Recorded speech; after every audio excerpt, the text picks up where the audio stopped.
संसद परिसर में जोरदार हंगामा, राहुल गांधी और सरदार रवनीत सिंह बिट्टू में तीखी नोकझोंक। राहुल गांधी ने रवनीत सिंह बिट्टू को कहा, मेरे गद्दार दोस्त। सरदार रवनीत सिंह बिट्टू का राहुल गांधी को मुंहतोड़ जवाब, कहा देश के दुश्मन।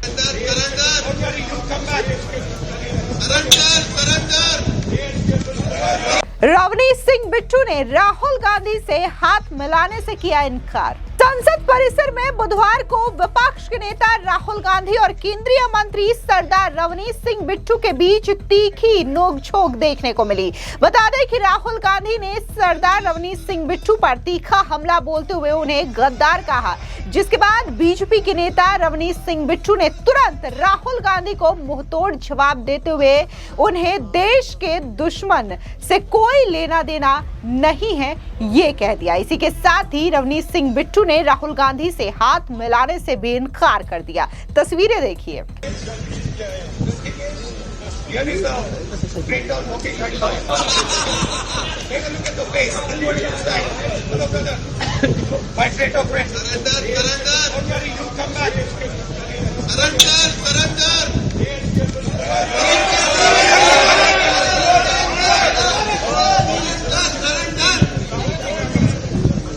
ಅನ್ನಗಾರನ ಮುಂದೆ ವರ್ಷದಲ್ಲಿ ಇದು ಬರ್ತಾವೆ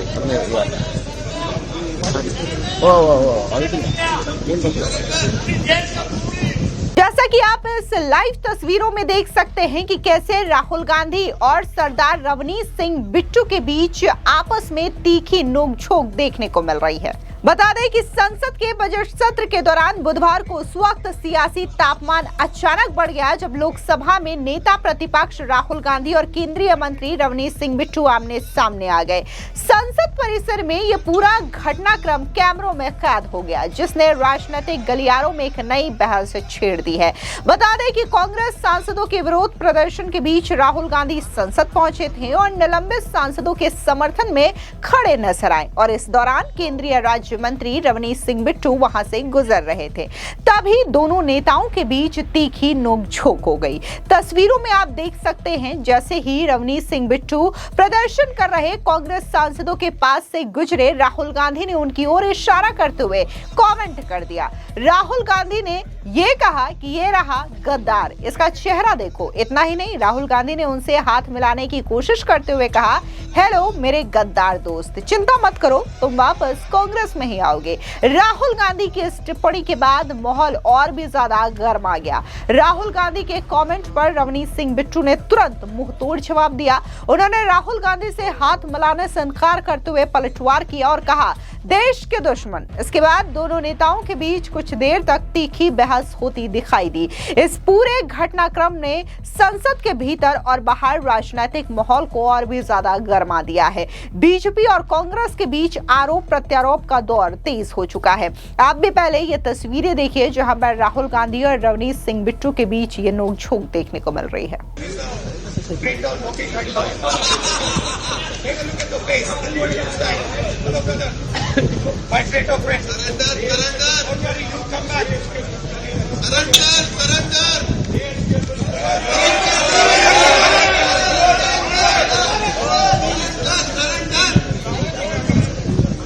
ಅನ್ನಗಾರನ ಮುಂದೆ ವರ್ಷದಲ್ಲಿ ಇದು ಬರ್ತಾವೆ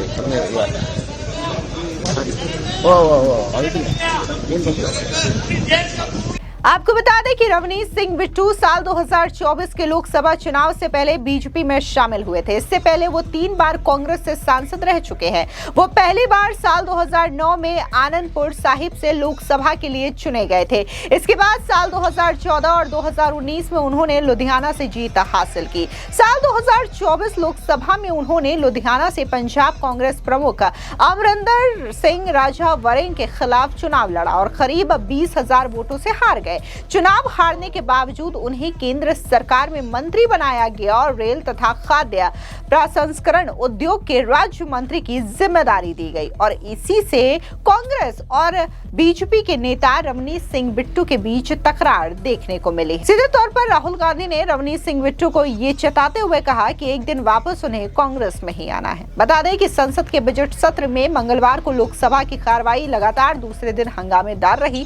नेता विपक्ष राहुल गांधी के भाषण पर मंगलवार को भी हंगामा हुआ। इस बीच स्पीकर पर कुछ सांसदों ने पेपर भी उछाले। स्पीकर पर पेपर उछालने वाले 8 कांग्रेस समेत विपक्षी सांसदों को निलंबित कर दिया गया है। इस निलंबन के खिलाफ राहुल गांधी, प्रियंका गांधी वाड्रा सहित अन्य कांग्रेस नेताओं ने संसद के बाहर विरोध प्रदर्शन किया। इससे पहले भारत अमेरिका व्यापार समझौते को लेकर के प्रधानमंत्री नरेंद्र मोदी और मोदी सरकार पर निशाना साधने की कोशिश कर रहे कांग्रेस नेताओं और विपक्षी दलों के सदस्यों ने मंगलवार को भी लोकसभा में हंगामा किया और ये सिलसिला आज यानी कि बुधवार को भी जारी रहा। और इसी के दौरान जो निलंबित सांसद हैं और टैरिफ को लेकर के जो कटौती की गई है, इसके खिलाफ विपक्ष की सांसदों की ओर से प्रदर्शन किया गया और ठीक मकर द्वार पर खड़े होकर के ये सांसद प्रदर्शन कर रहे थे।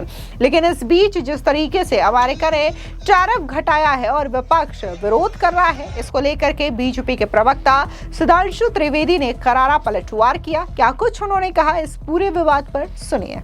पहले ब्रिटेन, यूएई, यूरोपियन यूनियन के बाद अब भारत की सबसे बड़े आर्थिक साझेदार और भारतीय निर्यात के सबसे बड़े देश अमेरिका के साथ जो हमारी ट्रेड डील हुई है, वो 140 करोड़ भारतवासियों के लिए अनेक संभावनाओं के द्वार खोलने वाली एक बहुत सकारात्मक पहल है, जो प्रधानमंत्री श्री नरेंद्र मोदी जी की दूरदर्शिता, परिपक्वता और अमेरिकी राष्ट्रपति डोनाल्ड ट्रंप जी के साथ उनके व्यक्तिगत निकटता के आधार के ऊपर सभी भारतीयों के लिए एक नए स्वरूप में आगे बढ़ रही है। इसमें भारत में अनेक प्रकार के नए रोजगार सृजित होंगे। चूंकि हमारा सर्वाधिक एक्सपोर्ट अमेरिका से होता है, तो भारत के निर्यात को बहुत बल मिलेगा। प्रधानमंत्री श्री नरेंद्र मोदी जी भारत के कृषि और डेयरी सेक्टर के हित के लिए सदैव तत्पर, सतर्क और सजग रहे हैं। तो उनके हितों की रक्षा करते हुए भारत में लघु उद्योग, मध्यम उद्योग और बड़े उद्योगों के लिए एक बड़े मार्ग को प्रशस्त किया है। मुझे लगता है ये भारत के उभरती हुई आर्थिक शक्ति और निरंतर बढ़ते हुए वैश्विक प्रभाव का एक बहुत सकारात्मक और महत्वपूर्ण संकेत है। मुझे इस बात के ऊपर बहुत आश्चर्य होता है जब विपक्ष के नेता ये कहते हैं कि टैरिफ का अनाउंसमेंट वहां से क्यों हुआ। मुझे लगता है कि जो लोग अपने को विपक्ष का नेता बोलते हैं, जो ये ख्वाब सजोए बैठे हैं कि वो देश का नेतृत्व कर सकते हैं, उन्हें ये भी नहीं पता है कि टैरिफ दूसरे देश द्वारा लगाया गया कर है, तो इसकी घोषणा वही करेगा। और उन्हें न पता हो तो उनके सुलभ संज्ञान के लिए बता देना, टैरिफ का तो होता तट कर, यानी तट पे आने के बाद जो कर लगता है। तो तट किस देश का? वहां जैसे हम अपने यहाँ एक्साइज ड्यूटी लगाते हैं, तो अगर भारत सरकार एक्साइज ड्यूटी बढ़ाएगी तो उसको घटाने की घोषणा भी भारतीय सरकार करेगी। कोई दूसरा देश किसी दूसरे देश के टैक्स के बारे में घोषणा नहीं कर सकता। मुझे लगता है इतनी सामान्य सहज बुद्धि और समझ जिन लोगों में नहीं है, उनके लिए प्रधानमंत्री मोदी जी के नेतृत्व में विश्व के बड़े बड़े आर्थिक ब्लॉक्स के साथ होने वाली इन आर्थिक डीलों को समझना शायद उनकी बुद्धि से परे है। फिलहाल इस पूरी खबर पर आपकी क्या राय है, कमेंट सेक्शन में जरूर बताएं। धन्यवाद।